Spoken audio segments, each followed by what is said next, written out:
In the new position request workflow, we use something called a serial if-then set of conditions. We said if the area VP approves, then we check to see if the finance VP approves, and then if the HR VP approves, then and only then is the position approved.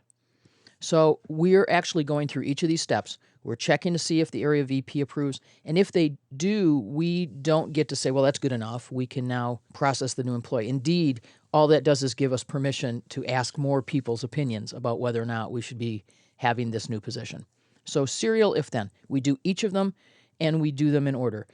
There are a couple of other options about how we might want to arrange conditions. The next one that we're going to look at in this particular movie is not serial if then, it's actually called if then else. So let me introduce you to another list. It's the credit card transactions list. I created this list very quickly and easily. It has simply a title, a drop-down list with the three types of credit cards that we take, which are Visa, American Express, and MasterCard. The ability to enter an amount with 2 digits so it looks a little like currency, and the ability to store some text, a credit card number. You would never create a workflow or a list like this that tracked credit card numbers. Just don't do it, because there are laws about how you have to secure things like this. So I don't want you to walk away and say, oh, I'm going to create one of those. Don't. If you want to do something like this, just buy a square. But this is a good example because we all understand broadly what credit cards do and that there are types of them. So if we were to adopt exactly that same serial if-then process, let's see what that would look like.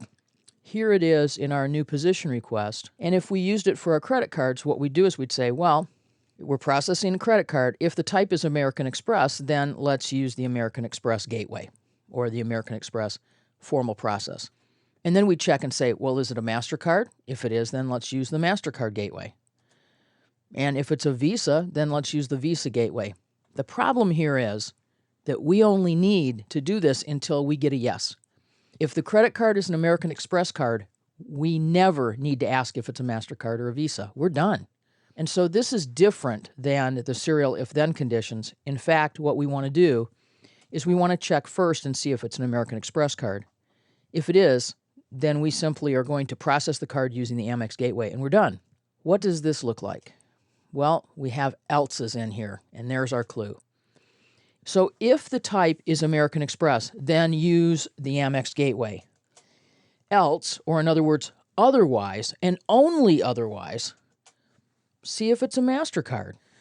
What if it's not a MasterCard? Well, then and only then, else, see if it's a Visa. Or possibly, sometimes when this is created, there won't even be a check to see if it's a Visa. If it's not an American Express and it's not a MasterCard and we know it's a credit card, it must be then that we're going to process this using the Visa gateway, because we only take American Express, MasterCard, and Visa. So this is what the if, then, else condition looks like. It's a different kind of a condition, and we're going to create this differently when we create the workflow. Let's swing over to our list and create a workflow for it so you can see what the tools here are.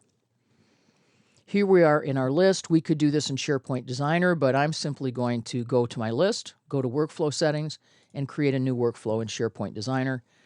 Of course, I have these three dialogues where I need to allow them, but other than that, it's not a bad thing. And we're going to call this Process CC Transaction, and this is a demo. I'm going to say OK. So in the first stage, what we're going to do, we're actually going to do two whole things. We're going to determine card type and process transaction. It's a pretty good description of what's going on here. So we'll start then with a condition. If any value equals value, just as we did in our last example. So if in the current item, the credit card type equals American Express, cool. Then we would do something. We would process this, and we might have some code to do that or whatever else we might want to choose.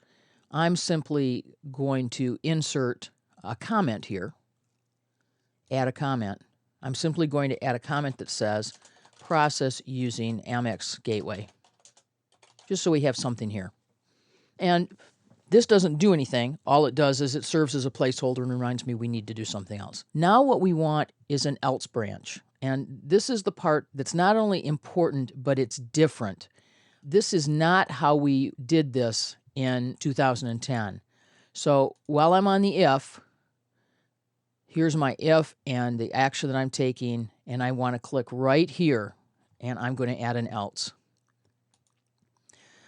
So remember, else, I still need to ask if, because all I know is it's not an American Express. So if in our current item, the credit card type equals MasterCard, then I'll just go ahead and insert my comment again. Add a comment. My comment text is process using MC Gateway. Okay, one more choice, one more else. So I want to be here. Actually, right here around the place of our comment, a little below our comment, and I'm going to insert another else. And I can do the if I want again. So I'm going to say if in our current item, our credit card type is equal to Visa, like pulling those off of a drop-down list, then we'll just add a comment, and that will be process Visa Gateway. So this is our if, then else. Let's walk it.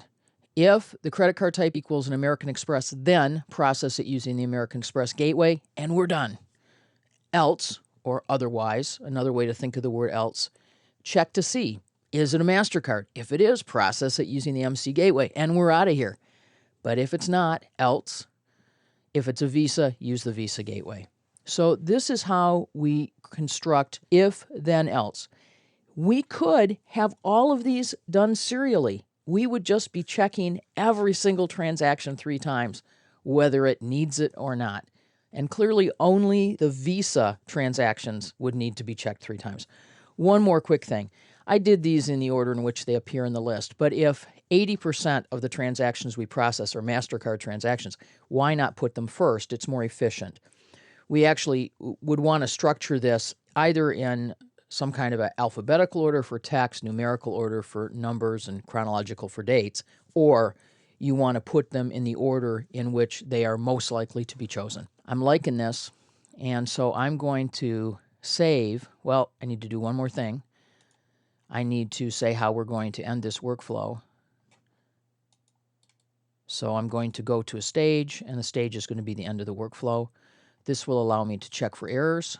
I don't have any. And I'm going to save this. It's going to come back, this workflow, much later in this course when we talk about some other best practice topics around workflow design.